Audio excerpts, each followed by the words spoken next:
courses are in information theory and applied probability in general. And today is going to talk about a classical problem in information theory which deals with the distributed compression of correlated Gaussian sources and its computation stage. Thank you. It's the best introduction I've ever gotten. I'm sorry? That was the best introduction I've ever gotten. So thanks for the intro, thanks for inviting me. Huh? No, it wasn't compressed. It was, no, very flattering. Okay, so this is mostly work I did while I was in Illinois. So it was a collaboration with Wagner, who's a professor there, and Sarah Chapelbar, who was a remote student, and since graduated, Qualcomm Flaring Technologies. So before we really get going, I'd like to describe a little toy problem that kind of illustrates some of the issues that come up in the more complicated problem we'll look at.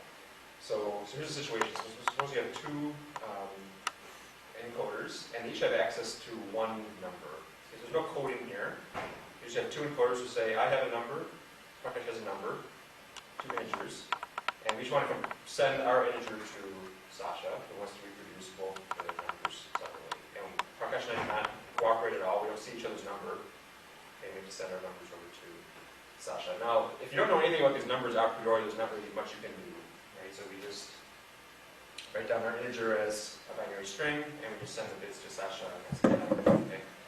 So if nothing's known about the numbers a priori, that's really all you can do. But suppose hypothetically that it's known ahead of time that the numbers individually are very large, so they're on the order of 100 million, but the difference is very small. So our numbers differ by less than 100, let's say. Okay, then what can you do? Well, the thing is, in that case, it's not really necessary for both of us to send the entire string. Right? Because if I send my whole string, okay, then Prakash can get away with just sending the last few bits of his number. Or, alternatively, Prakash can send the whole string, and I can just send the last few bits of my number. Right? And as long as Sasha knows that the difference is small, he can figure out what the rest of the bits in my number are from the least significant bits in mine and Prakash's whole number, right? And in some cases, the most significant bits will all be the same, right? So in that case, it's clear. That won't always happen, though. But you can always recover the most significant bits, my most significant bits from Prakash's and the two significant strings. So this is fairly well known. This is basically Sleppy and Wolf encoding, okay? But in a one-shot format. So there's no coding; it's just one integer. What's less well known is they can push this one step further. So suppose Sasha only wants the difference. He only wants my number minus Prakash's number. Okay, so the story to think of is suppose we each measure the time at which a vehicle passes us. And Sasha just wants to estimate the velocity of this vehicle. So each needs the difference of our two times. All right, in that case, if the times are large and the difference is small, which is likely to happen in that physical situation, then really neither of us needs to send the most significant bits. So Sasha wants the difference. We can each send the least significant bits in our string, and then from that, Sasha can figure out what the differences will be. Okay, in some cases, the most significant bits will be the same, so when he subtracts them, he gets 0 anyway. There's no point in even sending them. Right? That won't always happen. We can always figure out what the difference is just from those least significant bits in the string. Right? Okay, so that's kind of a cute little problem. It turns out, though, that these issues that arise here drive right to the heart of the more complicated information theory problem, the classical information theory problem that Prakash mentioned in the intro. So we'll see these ideas coming up again and again throughout the talk. Okay, so it's handy to think about them in the context of this simple example. All right, so here's the full-fledged problem we're looking at. So it's a Gaussian compression problem. So suppose you have L Gaussian sources, we call it Y1 through YL. And we'll assume they're IID over time and correlated over space with a known covariance matrix, which we'll call KY throughout the talk. And we assume these things are real, scalars. And we want to compress these things separately, like in Sleppy and Wolf coding. So you have one encoder for each source, and this encoder compresses what it sees. And this is a coding problem now. So we'll take a long string of symbols and compress it.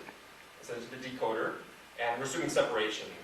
So there's no channel noise. These guys just send bits to the decoder, and these messages are received perfectly at the decoder end. And then the decoder will soon wants to reproduce each of the L sources individually. subject to its own quadratic distortion constraint. So we have L constraints, and of the form of an upper bound on the average squared error. Okay, so averaged over time, over the block length, and averaged over the ensemble also. Okay, so the problem is to determine the rate region for this problem. So we're looking for the information theoretic characterization of the rate region, like a Sleppian-Wolf type characterization. This would be as a function of the dispersion constraints. Okay, so you tell me the D1 through DL, and the question is what rates do we need here in order to meet those distortion constraints? J goes from 1 to L. Yeah, J goes from 1 to L. It's kind of an unfortunate notation here. I think when I wrote the paper, I used a little script L like that, but I copied notation from someone else's slides. So yeah, so J would vary from 1 to L in this case. Okay, so we'd like to determine the rate region. And this problem is open in its general form. We'll talk about the solution to several special cases in the talk. And let me mention before we go on, this problem is actually slightly more general than it might first appear. Because you might say, well, what if the decoder doesn't want to reproduce just the individual sources, but linear combinations of them, like the difference problem that I mentioned, right? So that doesn't seem to be included in this problem. But actually it is, since you can include, since we have an arbitrary number of sources, okay, if you wanted to impose a distortion constraint on the reproduction of, say, y1 minus y2, what you can do is create a dummy source, yl plus 1, equal to the difference, right? That will continue to be German Gaussian. And you can throw in an encoder there with 0 rate, right? So a dummy encoder, and then that will allow you to impose a distortion constraint on that in your combination. So the problem actually is fairly general. All right. So we're interested in this problem for a few reasons. So one is it's kind of the most basic, the simplest model you can think of for the problem of distributed compression of analog signals. And a lot of the signals that we want to compress in practice are inherently analog with video and audio, right? And you could say, well, couldn't we just digitize the analog signal? That's what we do in practice, right? We have an analog signal, you just put it through an A to D converter, now it's digital, and we know how to solve the problem of distributed digital compression. That's something that will, we said, is lossless, right? So simply we just reduce this problem to one that we already know how to solve, right? So what's the big deal? So that's certainly possible. You can do that. That's, from the information theory standpoint, though, it's only a scheme. Right? It's only one approach to solving the problem that may or may not be rate region optimal. Right? And in fact, we'll see in the talk, in some cases it is rate region optimal, and in some cases it's actually far from being optimal. Okay? So this is a simple scheme you can think of for this problem, but as we'll see, it's not necessarily perform very well. Okay, so that's one motivation to start this problem. The other is that it's a fundamental problem, as Prakash mentioned, and as such it arises as a sub-problem elsewhere. So for instance, if you consider a simple relay channel, a parallel relay channel, we have one encoder that sends a signal out that gets corrupted by independent noise, and two relays each observe the signal in the presence of additive noise. And then the relays get to send information to the decoder, either over a MAC or over parallel nodes as channels. And the decoder tries to decode the message. And this is a kind of a variation on the usual relay channel. There are various schemes you can think of for for communicating over systems like this. And one of the ones that people have proposed and studied is called compressing forward, which was exactly what it sounds like. So the relays just compress what they're observing. Right? Like they're observing analog sources. They send that to the decoder, and the decoder tries to decode the message as best it can from the compressed versions. And these four authors have shown that, well, they studied this problem in general, and it turns out that this compressing forward scheme is actually the best known scheme for certain regimes. Okay, so if these rates are high and the noise is large, then that's the best known scheme, is just have these relays compressing forward. It's hard for them to decode in that case, but they can send a lot of information to the decoder, so you just compress and forward. Okay, so the point is, if you can understand the compression problem better, that will shed light on other more complicated problems like the relay problem. All right. So for the first part of the talk, I'm going to focus on a special case of the general problem, where we only have one distortion constraint. Okay, so we have still an arbitrary number of sources. Okay, they're the same information in the decoder, but we're going to assume the decoder only wants to reproduce exactly one of these sources. So phi 1 without loss of optimality. So 1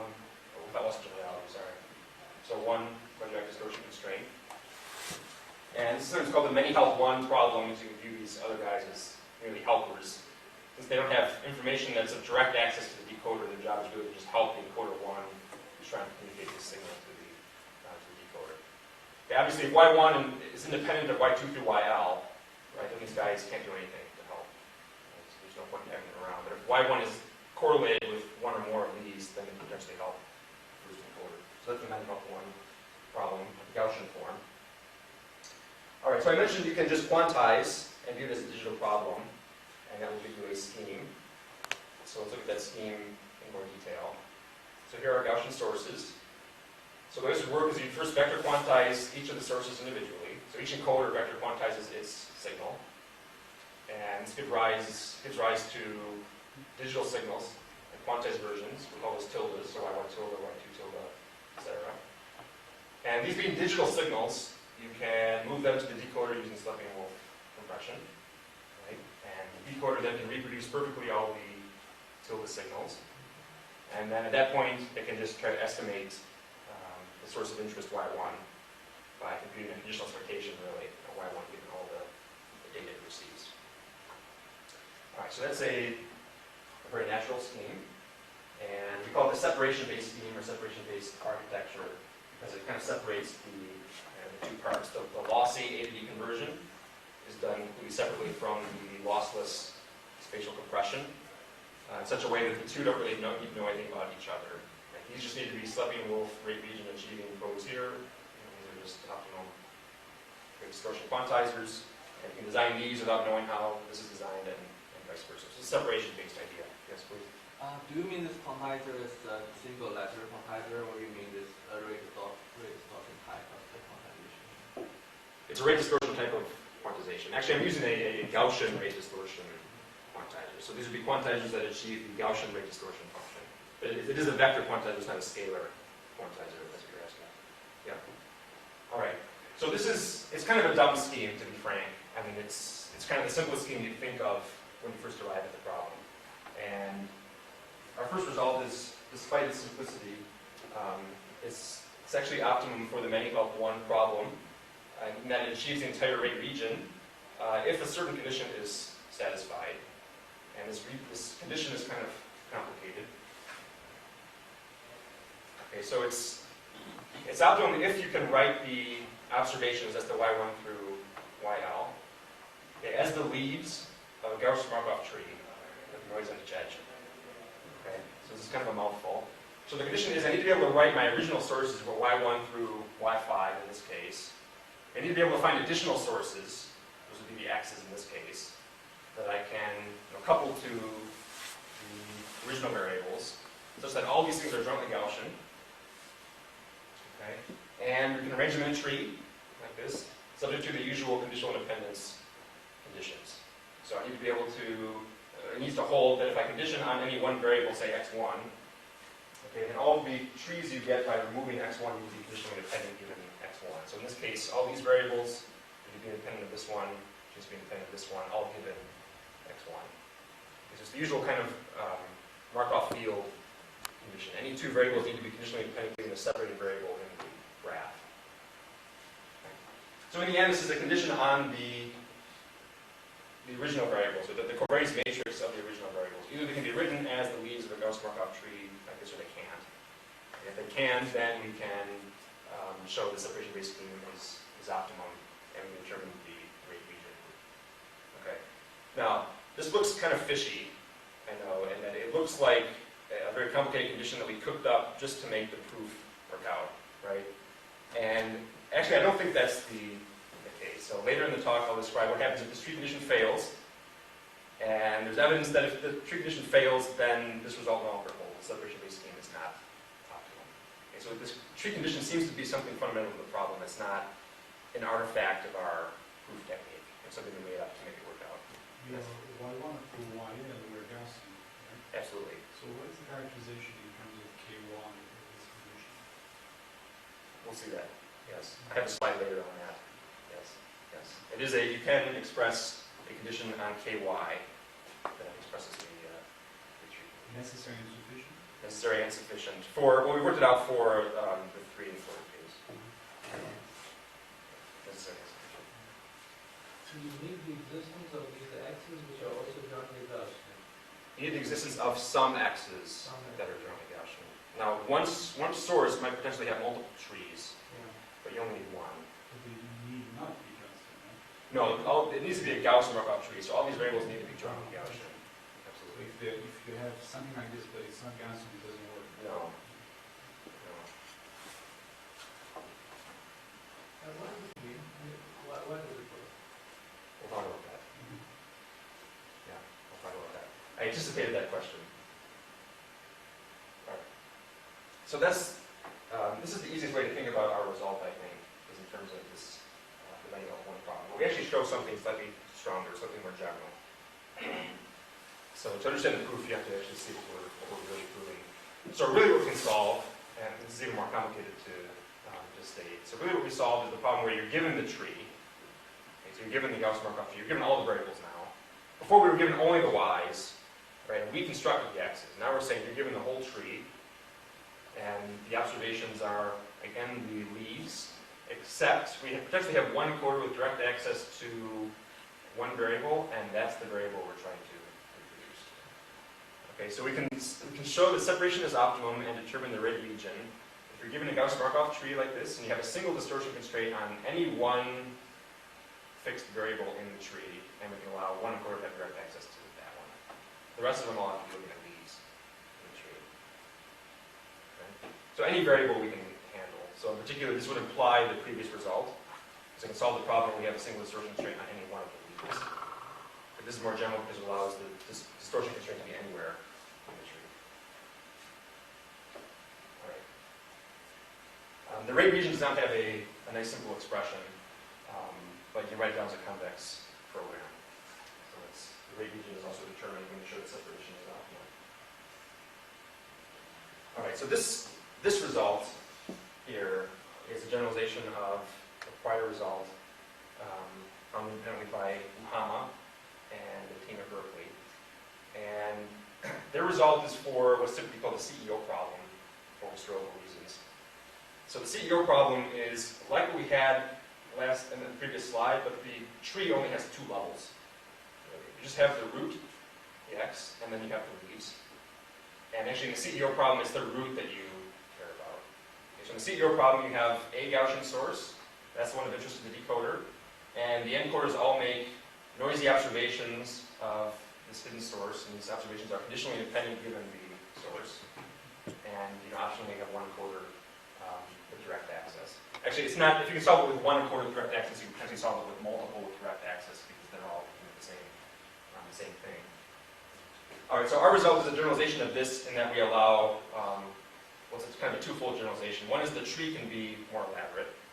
Right? They have just the root and then the leaves, and we allow arbitrary trees. Also, their distortion constraint has to be on this one variable here, whereas ours can be anywhere in the tree. In particular, our distortion constraint can be on the leaves, and that doesn't work here in this case. If you have y1 and y2 alone, then that would be the model, right? If you only one x.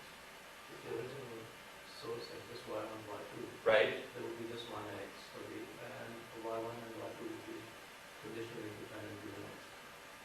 You would need a more elaborate tree then. Right. Right?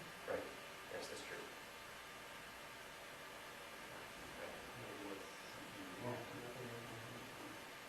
So that would be the case. Yeah, I mean, for two variables, there's one tree really. Yeah, there's CPO. Yeah. So in particular, they, I'll say more one later. Okay. Right, so this is really, so our generalization really comes into play more when we're looking at three or more. All right, so let me say a few very high-level words about the proof so that you can kind of see where the tree structure is coming from, at least from the proof. We'll talk about how the tree structure relates to the problem itself later.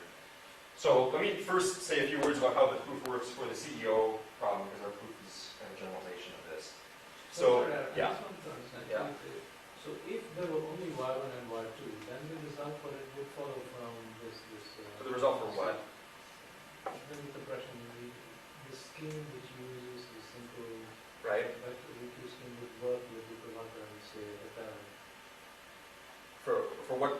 What's the distortion constraint you're looking at? This one would be y1. Y2 is ahead, Right, and right, then yes. that would follow. Yes. Yeah, so actually, I'll mention that later in the talk. So the one helps one problem, as it's called. We have one source of interest, one helper. That follows from this result. And in fact, Muhammad solved that problem first and then generalized it to this. Yeah. So one helps one has been solved for a while. For the Gaussian problem. Okay, so the proof for the CEO problem relies on the key lemma. And here's the setup of the key lemma. So suppose you have jointly Gaussian x, y1, y2, such that y1 and y2 are conditionally independent given x. And suppose you have additional variables c1 and c2 that are not necessarily Gaussian. They satisfy this Markov structure. And the picture to have is that in the CEO problem, x is the source of interest, the y's are the observations, and these c's are going to represent the messages that are sent to the decoder by the encoders. All right. Now the information that the encoder sent to the decoder, okay, about everything, you can decompose using the chain rule, split up into parts. So you get the information about x, and you get the information about y1 and y2 given x. Right? And then using the conditional dependent structure here, split this up into information about y1 given x and y2 given x. Right. This is a handy decomposition because if it's x that we care about, this is kind of a signal plus noise decomposition. We're saying information about the signal of interest, and we're saying information about the noise on this edge, if you will, right? The observation noise for the first encoder, and we're saying information about the observation noise for the second encoder. Okay? And the key lemma, which both of these teams proved independently, basically lower bounds the amount of information you have to send about these noises in terms of the amount of information you send about the source itself. So I haven't written down the lemma, and I just kind of summarized it in terms of an F function. This is kind of messy, but basically the idea is, in order to send a certain amount of information about the source X, you also have to send some information about these noises. And this is very natural because the encoders cannot decompose the signal plus signal and the noise. Right? They observe y1 or y2, which is just a combination of these. So to send information about one, you've got to send information about the others. Okay, so the way the proof goes is you say, well, to meet a distortion constraint on X, you have to send some information about it. It falls from the point-to-point rate distortion theorem. And that in turn lower bounds the amount of information you have to send about these noises. Okay? And so you can lower bound all three of these terms here that way, and that lower bounds the total amount of information you've got to send, well, the signal plus the noise. And that gives you a lower bound on the sum rate. And it turns out this lemma is tight if C1 and C2 happen to be jointly Gaussian with the others. And so as a result, the lower bound you get coincides with the inner bound, separation-based inner bound. It's just the idea for the sum rate. You can get the whole rate region using a similar idea. Right? Okay, so that's the key lemma. And we've proven let's use the entry power inequality, by the way. Yes? The gas Markov assumption comes from the fact that we can basically decompose that last term that we have. That's where it comes from. So the Markov assumption comes in right here. Yeah, only there. Only, well, it's needed here. It's also needed in the proof of this lemma, which I guess kind of resumes this decomposition. Yeah. Yeah. The Gaussian assumption is needed for this one.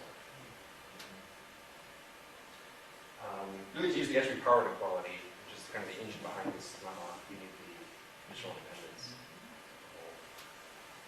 Okay, so we've proven a conditional version of this, where now we do x as a noisy version of w, and y1 is a noisy version of x, and y2 is a noisy version of x. And then you can lower bound the information you're sending about the noise on these two links here, in terms of the information you're sending about the noise on that link. If you take w just be identically 0, then you recover the old lemma. That's generalization. This is actually not much of a generalization in that this is almost equivalent to the original version. If we don't really prove this from scratch, you can prove this by invoking the earlier version and using chances of falling, I think. So it's not not much of a generalization, but it's useful because then we can extend this to the general tree. So the way this works then is, so here's your tree, your source. So suppose we have a distortion constraint on x1. Okay, so we have to send a lot of information about x1 to meet the distortion constraint. Okay, and then we can apply the original version of the key lemma. So lower bound the amount of information you got to send about the noise on all these links here. Okay, now, the original CEO proof stops there. That's as far as you can go. You have the root and then you go one level beyond that. But our conditional version of the lemma allows you to kind of continue this farther. So you can lower bound the amount of information you got to send about the noise over here and here based on the amount of information you're saying about that link. Right? And then you can kind of keep going with that one. And then likewise, you can go jump from here to here. Right? And you just continually, move, effectively cleanse the root. You just move down the tree and cover all the edges that way. Okay? And then again, use the chain rule. You can combine all these lower bounds and get a lower bound in the summary of the code. And it coincides with the separation-based interbound. So that's the sum rate, and the definition is a similar idea. All right. So let me pause here and just mention briefly the non-Gaussian case. So the natural question is, what can you say about non-Gaussian sources? We have to determine the rate region in the Gaussian case, and we determine the optimal architecture for it. But what can you say the source is not Gaussian? So it turns out you can show that the Gaussian distribution is the worst case distribution, and that it has the smallest rate region, the worst rate region for a given covariance matrix. Okay, so the idea is if you have another source with covariance matrix ky, you can apply our separation-based architecture to it. I'll give you an inner bound. That architecture is relatively easy to analyze. It's just a scheme. Right? So you can show that that scheme has the most difficulty compressing the Gaussian source. And that follows from the entropy maximizing property of the Gaussian distribution. And then we just showed that for the Gaussian case, that separation-based inner bound equals the rate region. So we get end-to-end that the Gaussian rate region is contained in the rate region for any other source, assuming the covariance matrix is the same. Okay, so it's a pessimistic assumption that the distribution is Gaussian. All right. So now on to the question of why tree. So where does the tree condition come from? Is it fundamental to the problem? So first thing to recognize is that the separation-based architecture is not always optimum for this problem. Okay, here's a simple counterexample that relates to that little toy problem at the beginning. So suppose you have y1 and y2 that are positively correlated, and the third source is just the difference, y1 minus y2. And that's what the decoder is interested in. We'll give encoder 3 0, rate 0, so these guys have to go over. Right?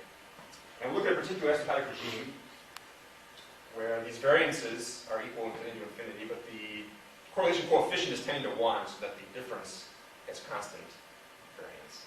Okay, so y1 and y2 are very large, but the difference is very small. Right? So if you use a separation-based scheme, the rate required to meet the distortion constraint will tend to infinity. It's going to try to send y1 and y2 individually. Right? It needs to send enough information about y1 and y2 so you can meet this distortion constraint, and it tries to send the whole of y1 and the whole of y2, if you will.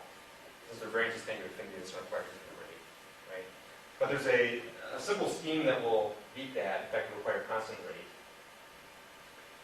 which is basically the scheme I mentioned at the beginning of the talk. Right? So first encoder writes out a big binary expansion into the second encoder, and they create two boundaries, a left boundary and a right boundary in this bit string. They just send all the bits in the middle here.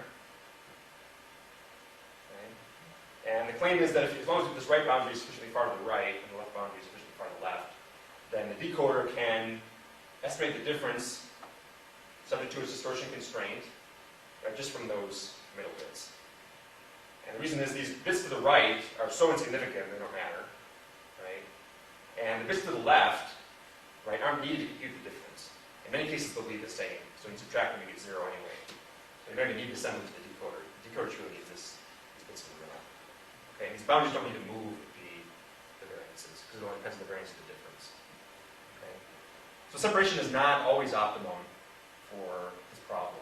And so any result that states optimality of separation can require some kind of condition. It might necessarily be a true condition, but it's needed some condition to rule out this kind of situation. All right. Now this problem is reminiscent of an old paper by Cornell and Martin in 79. So they looked at the problem where you have, it's a binary problem. So y1 and y2 are each IID, and 1/2, but they're dependent over space. Okay? And the third encoder observes the mod 2 sum, and that's what the decoder wants. All right. They too show that separation is not optimum for this problem, at least if you want the whole rate region.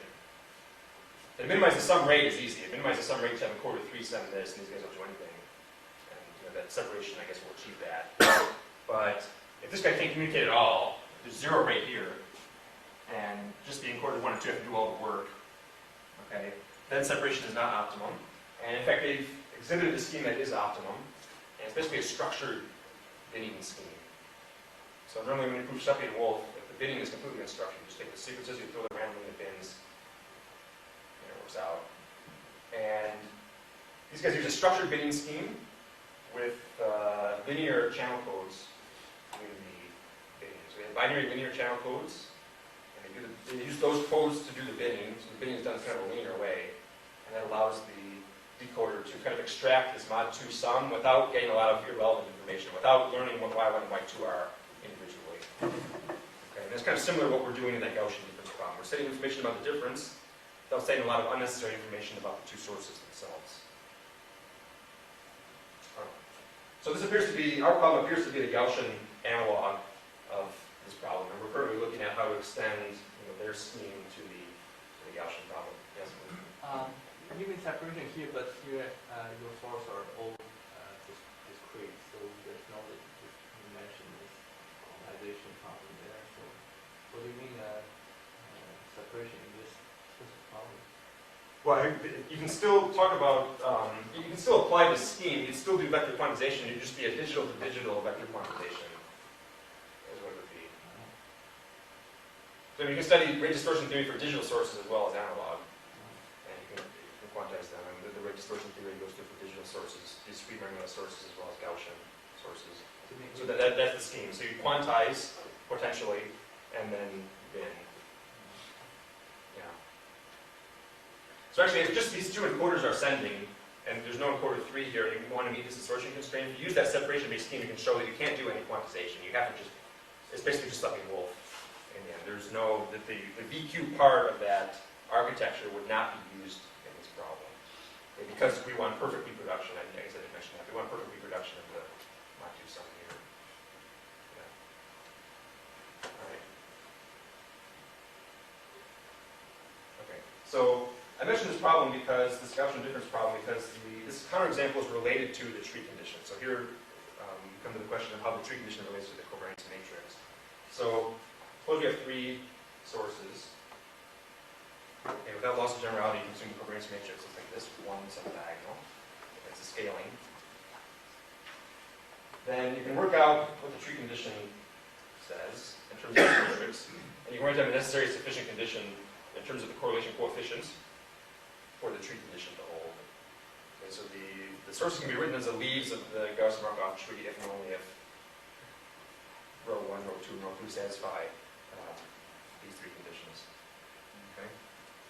So now this is useful because once you have it in this form, okay, you can show that if this condition fails, so if the tree condition fails, then the situation looks like this.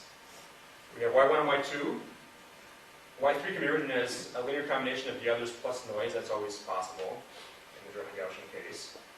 Right? But what happens if that condition fails is that the sign of the linear combination doesn't match the sign of the correlation coefficient. So either these guys are positively correlated, and you've got like a difference here, okay, or they're negatively correlated, you've got a sum. A1 and A2 have the same sign.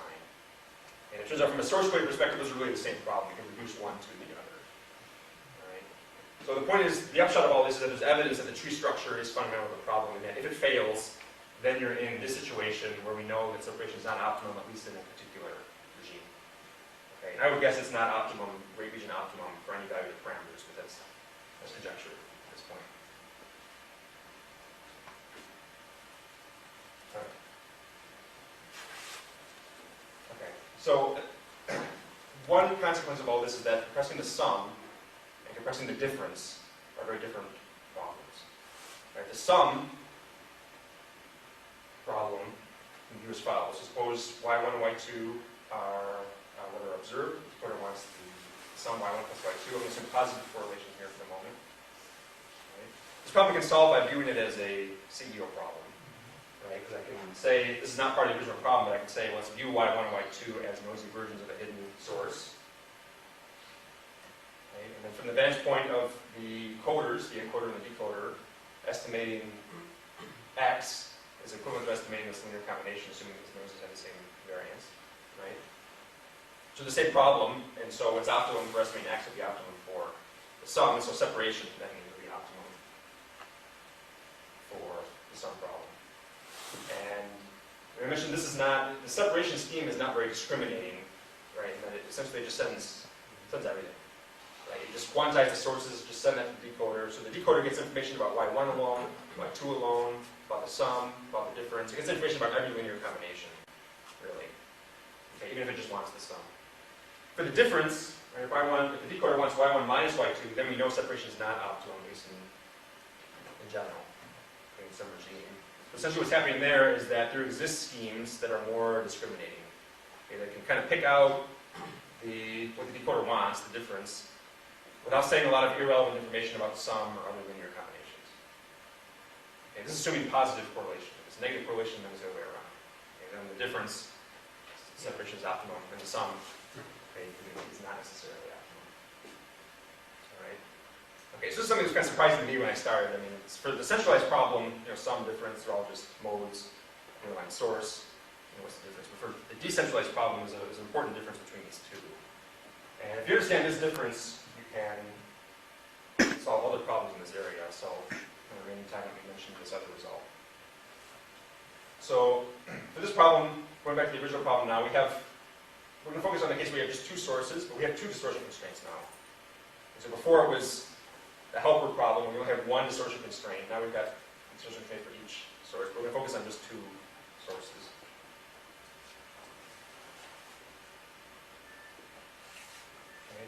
You can apply the separation-based architecture to this problem, just like you could last to the previous problem. And so we do an inner bound, right, an achievable region. That looks like this in the typical case. It's Slepian Wolf-like, except these marginal constraints are slightly curved. Right? So it's a union of these polymatroid shapes. Right, that was first worked out by Berger and Tong in 1978. The first outer bound problem. So this is an inner bound for the Ray region. Right, so the Ray region contains this. The first outer bound didn't come until about 20 years later by Uhama. So Uhama solved the one-help-one problem. We have a single distortion constraint with two sources. And it's actually, like I said, preceded his CEO results. We solved this first and then generalized it to CEO. But nowadays we view this as just a special case of CEO. So for this problem, he determine the rate region and show that separation is optimum. And we can view this as a relaxation of our problem with the two constraints. Right? So his rate region for this problem will be an outer bound for the one with two constraints.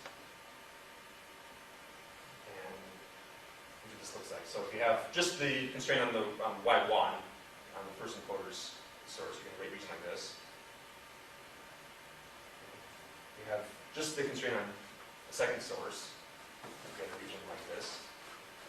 Right, so if you have just the D2, then R1 can actually go to 0 because he's the helper anyway.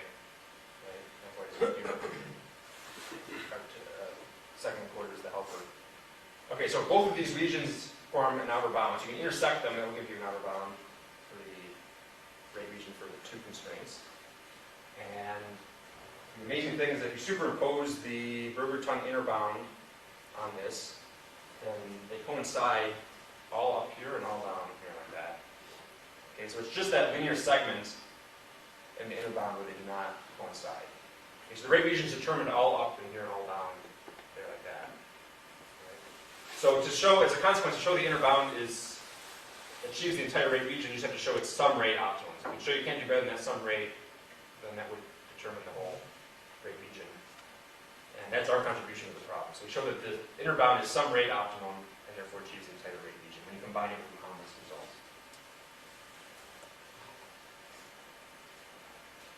In this case, you can write down a simple closed form expression for the rate region since it's just a too important problem. And again, you can show the Gaussian distribution is the worst case distribution for this problem, just like the previous problem. The proof is exactly the same. All right, so again, I'll just make some high-level comments about the proof. And I'll show how this connects into that sum versus difference distinction, mainly.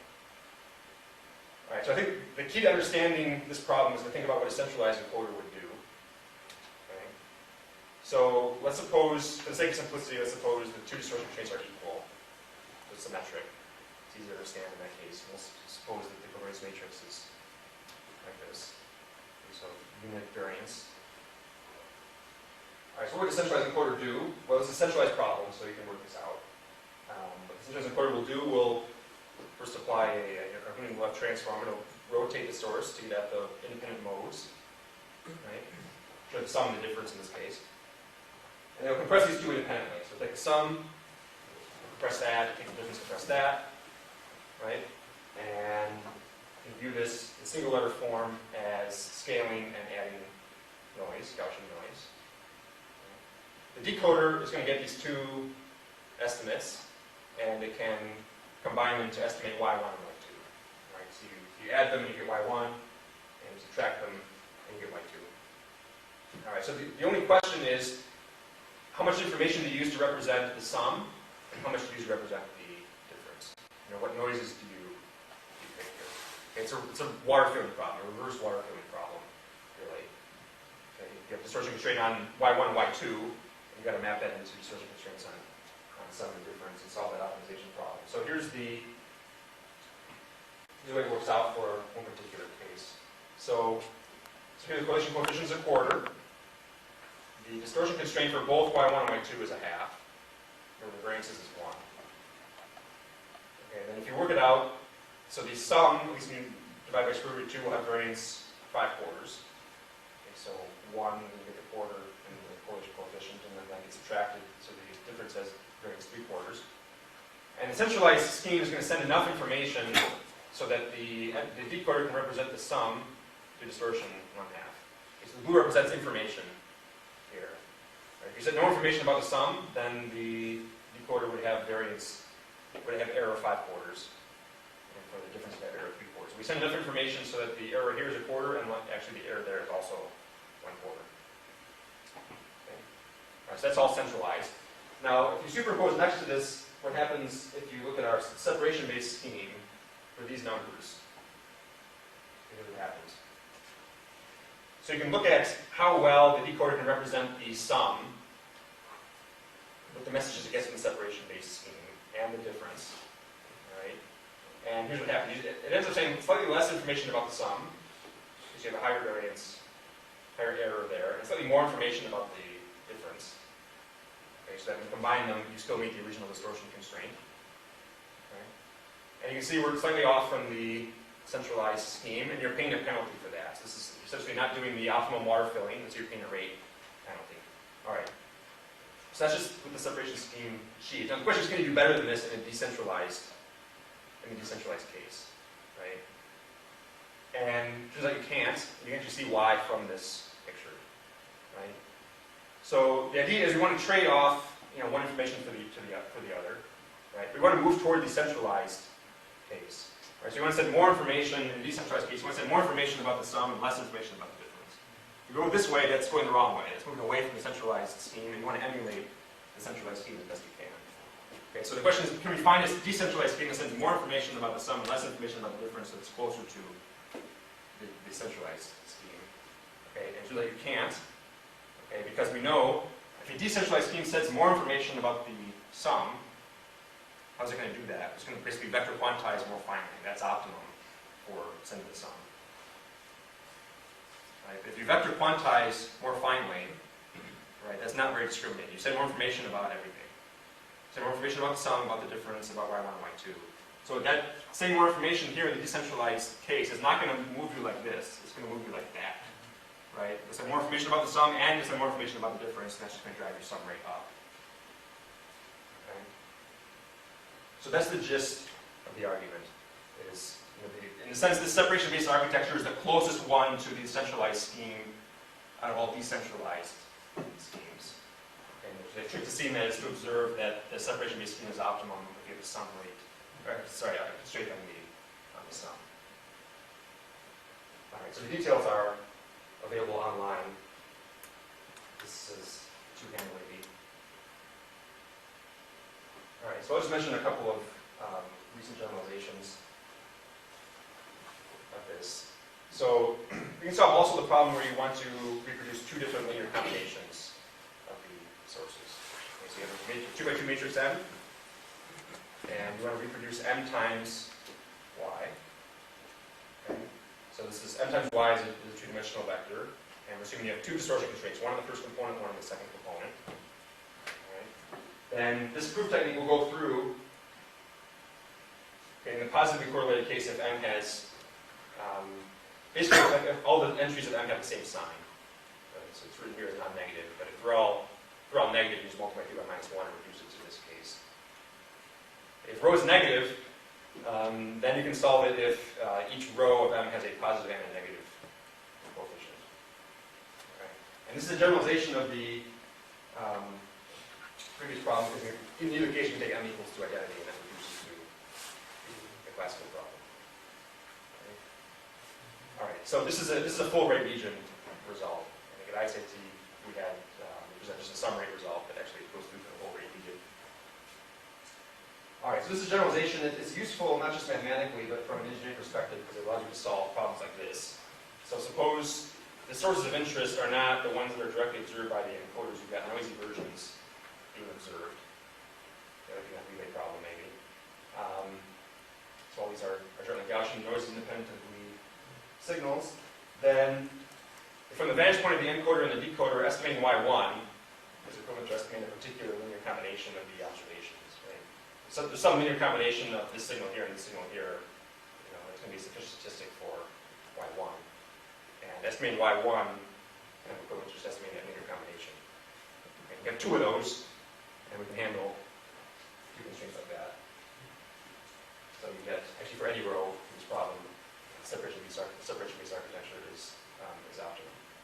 And Uhama also looked at this problem to get some partial results. I think you can characterize the rate region, the full rate region, if this source satisfies the complicated correlation condition. All right, so let me wrap it up here. So basically we're looking at the Gaussian version of the Stumping-Wolf problem, if you will. So we have an array of Gaussian sources, separate encoding, and quadratic distortion constraints. And we can show that the VQ plus Stumping-Wolf architecture is optimum in a couple of special cases. So first of all, the L equals 2 case is completely solved. And the many help 1 problem we can solve under this tree condition. In both cases, you can show the Gaussian distribution is the worst case, so pessimistic assumption of the source. And I think the most interesting aspect of all this is that separation is not always optimum. Sometimes it is and sometimes it isn't. And we're currently focusing on this aspect of the problem, in particular the difference problem. What is the rate region if you just have two sources and you want the difference at the decoder and they're positively correlated? The rate region for that problem is not known. It's very similar to this Cornell-Martin result. And I think if we understood that problem, it would shed a lot of light on this more general problem. Still open. Thank you. Very good. Thank you very much.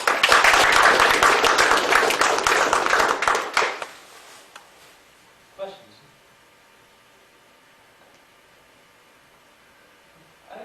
Yeah.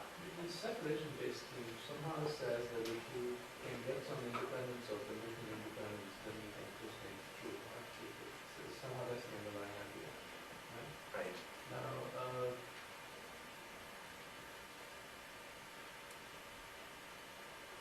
so are there cases where separation doesn't work?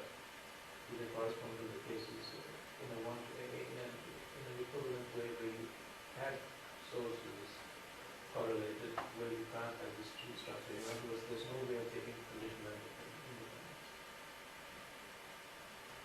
Yeah, I mean that's the way I think about it. So if we go to like the difference on here, for instance,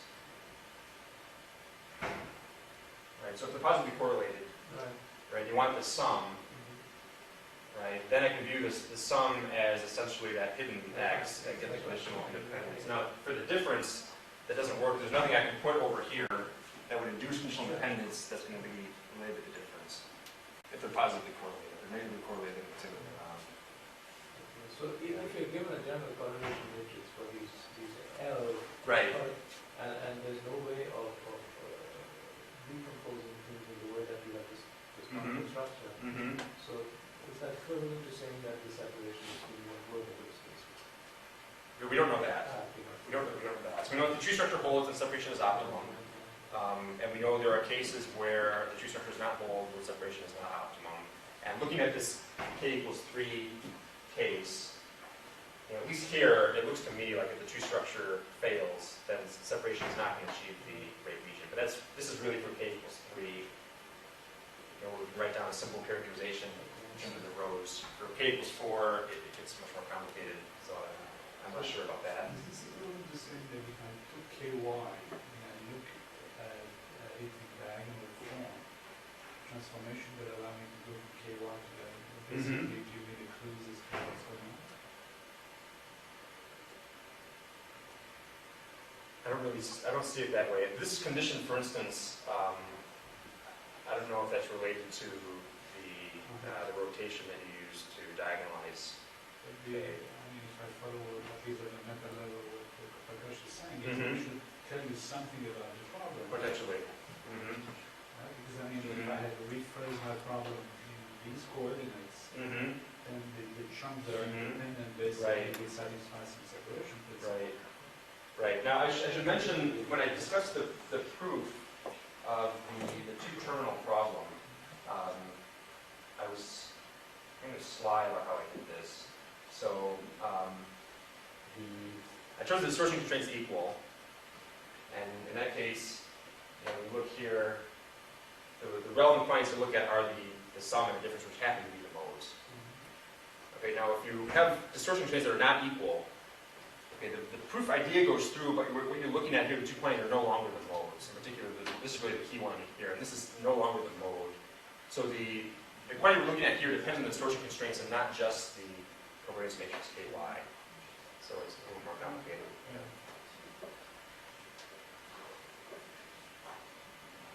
Any more questions? Yeah. For your main result 2, where you have more than one distortion constraints, so couldn't that result be generalized to like more than 2 random variables, like 3 or more, as long as you have a tree structure? Just if we can combine main result 1 and main result 2. Right, something like that. That's possible. Yeah, Okay. that'd be a next step, natural next step. I've not investigated that carefully yet.